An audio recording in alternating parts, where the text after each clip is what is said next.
Now, in this segment, we are going to do real calculation of the atomic trajectories using fifth order predictor corrector algorithm, and then calculate some of the important properties that we are interested in from molecular dynamics perspective. So, now this whole machinery that we have learned so far with the microstate getting into macro state with the prediction of second law of motion and calculating their trajectories with the Born-Oppenheimer approximation, and that leads us to use the Newtonian mechanics for molecular dynamics. Good point is that we are in equilibrium thermodynamic situation here. So, ergodicity is accepted or ergodic behavior is expected, which leads us to take the time average, which is what we are calculating in the Newton's laws of motion and the trajectory calculation on the time steps that we looked at in our program. Now, we are able to get from there to the ensemble average. So, now let us look at what happens after equilibration.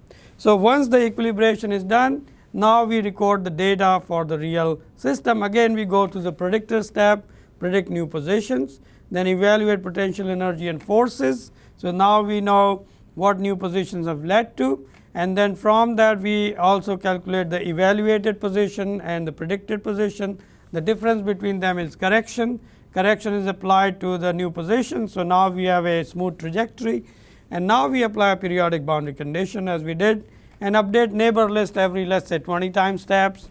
Again, I am giving arbitrary numbers, but it is your choice based on what you will do initial calculation in terms of also calculating errors that you are increasing or decreasing based on time step that you choose.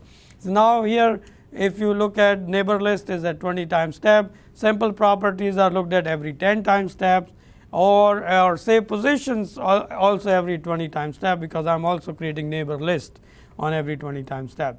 So, and then we write the output on every 10 time step. So, now I understand that we are averaging this time trajectory every 10 time step, and then the way property is calculated, this is running average. So, now for every different property that we are going to calculate, temperature, pressure and mean square displacement, all these properties we are going to look at how they change with in terms of time. So, now every 10 time step we are averaging it. So, let us say every 1000 time steps we are going to spit out, write out some of the property calculations, and then we can draw them or plot them to see how the properties are changing with respect to time. We can do it for every time step or every other time step or every 100 time step, and in last molecular dynamics simulation we chose that and see what is the effect of that in terms of calculation of the properties. So, now if you look at here, we are looking at the property calculation in our program. So, we go back to our Fortran program, where we are looking at the time average temperature. So, now temperature is equal to x sum over 3 point delta square FKB. So, we look at the force at time at any time which is the kinetic energy, and we are looking at the kinetic energy of particle, and then we are looking at the temperature coming out of the equipartition theorem. Now, if you look, and we will talk about the details of that, then you look at instantaneous temperature versus the average temperature. Now, we look at the time average potential energy, again based on the summation of all the energies that we have calculated in every time step, and then we are looking at the total number of time step as we are going forward. So, we are averaging the energy, we are also averaging the V real, which leads to the pressure. So, once we calculate the V real based on the volume that is experiencing certain forces, then based on the kinetic theory of gases, now we have the equation of state which gives us the V real, and then based on the temperature and the reduced density we can apply the V real, and we got the pressure. Then we can create instantaneous potential energy, which is total energy, and then we are looking at instantaneous total internal energy, E total, which is E1 plus Ek. So, we are looking at potential energy and the kinetic energy, and then you are looking at the pressure, which is we are scaling here, and then real time. So, we are calculating what is the time step, then we are typing all of this information out at certain time steps. So, now we are doing the property averaging, time averaging of the properties as we move forward.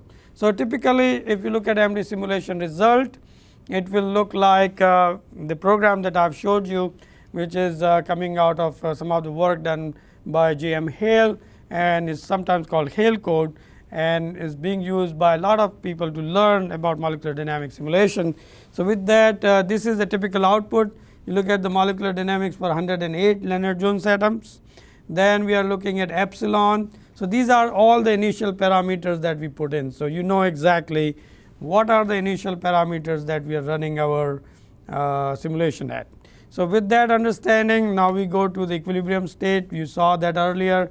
Now, we are looking at equilibrium is complete. So, we have certain criteria. Once that criteria is met, then equilibration is complete. Now, we look at the molecular dynamic simulation output. So, we are going to have a time output, pressure output, and then this is running average, this is the instantaneous pressure. Because every 10 time step we are creating instantaneous, and then over number of max kb, or as we are doing running average, let us say we got 100 time step. So, these pressure calculation which are done on every 10 time step are averaged over 100 time step. So on and so forth. So, now we have running average versus the instantaneous. We have a running average of energy over instantaneous configurational energy, which is coming out of potential. Now, you look at mean square displacement, which is dist, and then temperature, running average temperature, and instantaneous total number of neighbors in the list, and total energy, instantaneous total energy. In this case, maximum temperature time steps were 1100.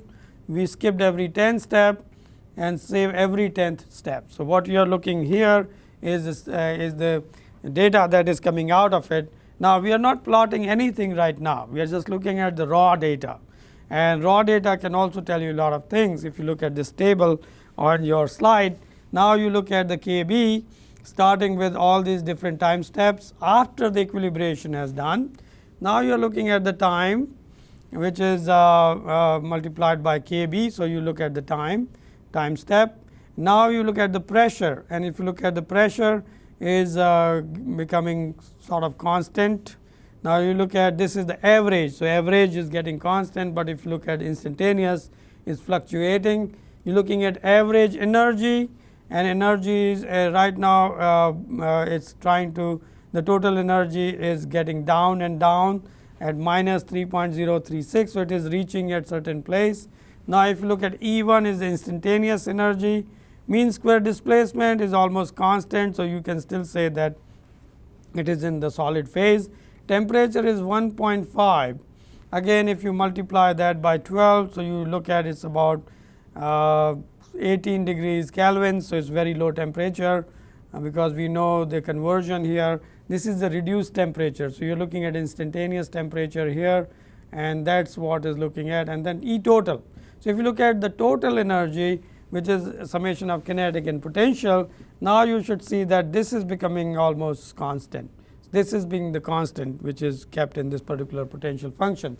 So, now this gives you a good idea that in a particular system, now that we have run the real system with Lennard-Jones potential function, we are looking at the pressure, energy, temperature, mean square displacement properties. Now, we are able to look at these ideas which are the running average of the properties.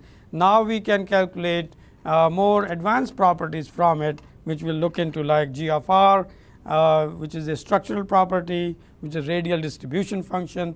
We can also look at mean square displacement, because we are calculating the distance on every time step, and now we can calculate diffusion constant from that, or even viscosity. And then we are also looking at other properties, for example, velocity autocorrelation function, because we are also looking at velocities every 10 time step. So, from initial velocity to the next velocity, what is the correlation, autocorrelation with its own initial position? That is what will tell us some of the vibrational frequencies of the material. So, now with this understanding of the software code, as well as now understanding some of the property calculation which are calculated as a running average and instantaneous properties, now we are ready to really do molecular dynamic simulation of various complex physical systems. Thank you.